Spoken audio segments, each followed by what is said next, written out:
राष्ट्रीय उत्तर भारतीय समाज पार्टी ने अपने घराने में एक और कड़ी को जोड़ लिया है। जी हां, राष्ट्रीय उत्तर भारतीय समाज पार्टी ने अल्पसंख्यकों की समस्याओं को देखते हुए उनके हित के लिए नियुक्त किया है मोहम्मद अनवर शेख को मुंबई अल्पसंख्यक अध्यक्ष के तौर पर।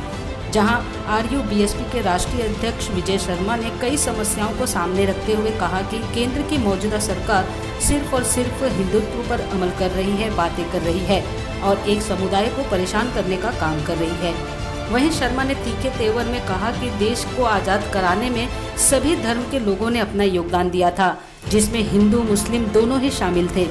ये मौजूदा केंद्र सरकार महात्मा गांधी के बताए रास्ते की बजाय गोडसे के बताए रास्ते पर चल रही है। तो अब मुसलमानों को आरक्षण या न्याय दिलाना है तो दिल्ली जाना पड़ेगा। वहीं महाराष्ट्र के सभी दलों के नेताओं को आड़े हाथ लेते हुए शर्मा ने कहा कि ये तोड़पानी सरकार है। वहीं शिवसेना पर गंभीर आरोप लगाते हुए कहा कि छत्रपति शिवाजी महाराज के नाम को बेचती है शिवसेना। इस अघाड़ी सरकार के बाजुओं में दम होगा तब ये आरक्षण दे सकेंगे और हर किसी ने आरक्षण को बाबा जी का प्रसाद समझ रखा है। केंद्र में जो सरकार बैठी है, डिटेक्टिव सरकार है, वो अपने आप ही बोलती है, अपने आप ही सुनती है, अपने आप ही करती है। वो डिटेक्टिव सरकार है। एक धर्म के आधार पे, एक धर्म के बेस को बना करके हिंदुत्व आइडियोलॉजी के आधार पे वो सरकार आज भारत में चल रही है। गोरों को देश से भगाने में हिंदू मुस्लिम सभी ने मिल करके इस देश में अपना खून पसीना बहाया था। इस दिन के लिए बहाया था कि सांप्रदायिक दंगे करवाए जाए। इस दिन के लिए बहाया था कि धर्म मजहब के आधार पर एक धर्म को टारगेट बनाकर उसी धर्म के लोगों को परेशान किया जाए, एक धर्म के ही आदमियों को जेल के अंदर डाला जाए। क्या इसीलिए बनाया था? यह महात्मा गांधी का सपना नहीं था, यह गोडसे का सपना था। तो आज देश की जो सरकार चल रही है वो गोडसे के नियमों का पालन कर रही है। वो गोडसे की बनाई हुई तंत्र का पालन कर रही है। महाराष्ट्र के नेता है, वो कभी छत्रपति महाराज जी के पीछे छुप जाते हैं, चोरी करेंगे, जनता की जेब काटेंगे और छत्रपति महाराज जी के पीछे छिप जाएंगे। चोरी करेंगे, जेब काटेंगे, डॉक्टर बाबा साहब भीमराव अम्बेडकर के पीछे छिप जाएंगे। यहाँ के जितने नेता हैं, आप लोगों को समझना पड़ेगा, चाहे वो एनसीपी हो, चाहे वो कांग्रेस हो, चाहे वो शिवसेना हो, चाहे मनसे हो, इन लोगों का एक ही नियत रहती है, किस प्रकार से तोड़बाजी किया जाए। बोलते ना, तोड़ पानी जेब भरा, माला जेब भरा।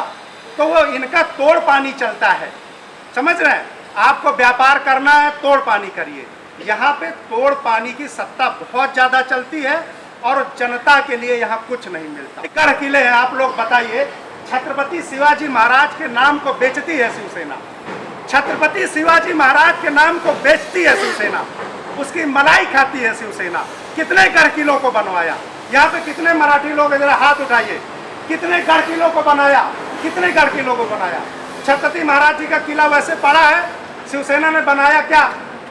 अब क्या है, हर जाति का लोग इसको आरक्षण को बाबा जी का प्रसाद समझता है। जैसे वो बाबा जी का प्रसाद होता है ना कि हमको भी दे दो, हमको भी दे दो।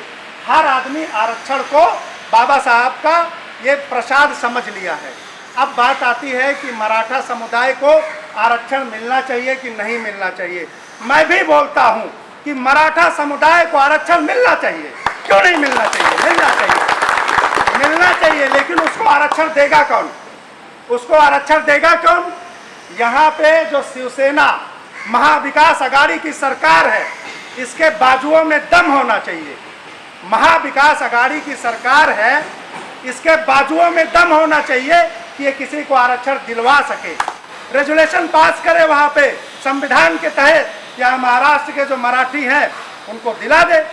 लेकिन ये ऐसा नहीं करेंगे, इनको राजनीतिक रोटी सेकनी है। एक पार्टी ने मुद्दा उठाया कि माइनॉरिटी को, मुस्लिम समाज को आरक्षण दिया जाए। अब देखिए, महाराष्ट्र में, मुंबई में मुद्दा उठा करके केवल एक वोट बैंक ही आप इकट्ठा करने की कोशिश करेंगे।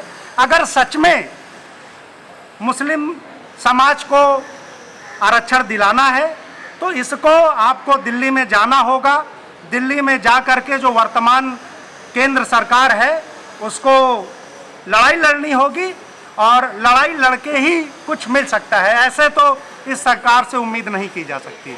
देखिए, हमारा जो अल्पसंख्यक मोर्चा हमने बनाया है उसमें हमारा सबसे बड़ा मिशन है कि जो हमारा माइनॉरिटी समाज है, खासकर मुस्लिम समाज, उसमें लेकर के नशे के लिए बहुत ज़्यादा युवा जो है इन्वॉल्वमेंट हो रहे हैं और हमारे देश में मुस्लिमों की जो शिक्षा है वो दिन प्रतिदिन गिरती जा रही है। आप कश्मीर से लेकर कन्याकुमारी तक देखेंगे कि कितने आईएएस मुस्लिम हैं, कितने पीसीएस मुस्लिम हैं, कितने पीपीएस मुस्लिम हैं, सेना में मुस्लिम की क्या भागीदारी है, तो आपको पता चल जाएगा कि वो कहीं ना कहीं जीरो है।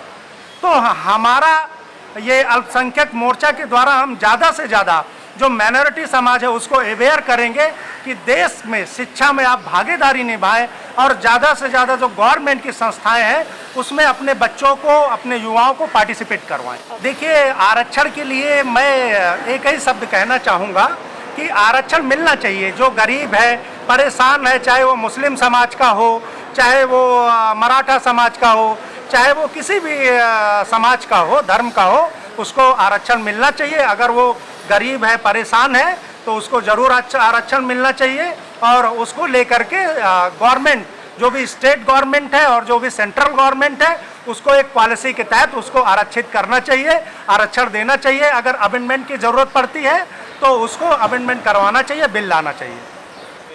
जैसे हमारे नगर सेवक है, एमएलए है, खासदार है, ये वोट ले लेते हैं गरीबों से, गरीबों की वोट की बेस पे ये लोग एमएलए, नगर सेवक, खासदार तो बन जाते हैं, पर बनने के बाद में इन्हें कोई पूछता नहीं है। तो राष्ट्रीय उत्तर भारतीय समाज पार्टी ने मुझे ये मौका दिया है कि मैं माइनॉरिटी अध्यक्ष मुंबई जो है मुझे पद देकर, और हम जो है ग्राउंड लेवल पे जो है लोगों की जो भी परेशानियां हैं, हम वादा नहीं करते, वादा करने वाली पार्टियां उसको निभाती नहीं है।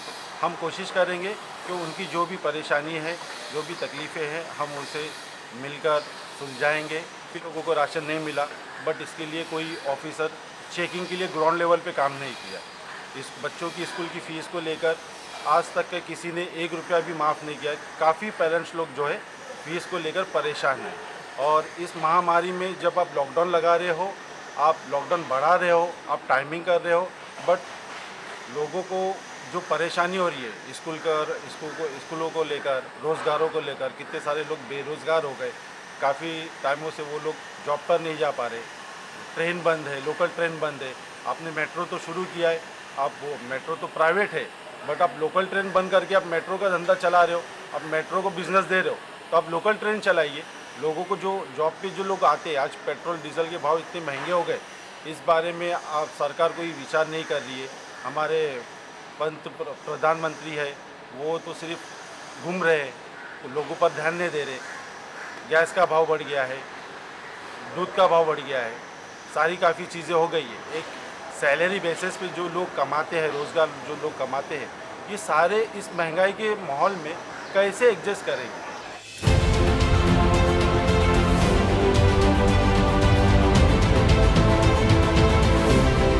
सब्सक्राइब करें आवाज़ नेशनल न्यूज़ और बेल आइकन दबाना बिल्कुल भी ना भूलिए ताकि हमारी अपडेट सबसे पहले आपको मिले।